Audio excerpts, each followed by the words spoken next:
మీరు ఈ రొట్టెను తిని ఈ పాత్రలోనిది త్రాగునప్పుడల్లా ప్రభు వచ్చే వరకు ఆయన మరణం ప్రచురించెదరు. నీ రక్తమే నీ రక్తమే శుద్ధీకరించును, నీ రక్తమే ఆధారము, నీ రక్తధారయే నా పాపిక సాయమే చును, నీ రక్తధారయే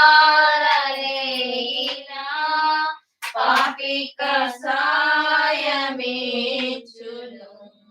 పరిశుద్ధ తండ్రి పాపిని కడిగి పవిత్ర పరచును, పరిశుద్ధ తండ్రి పాపిని కడిగి పవిత్ర పరచును. నీ రక్తమే నన్ను శుద్ధీకరించును, నీ రక్తమే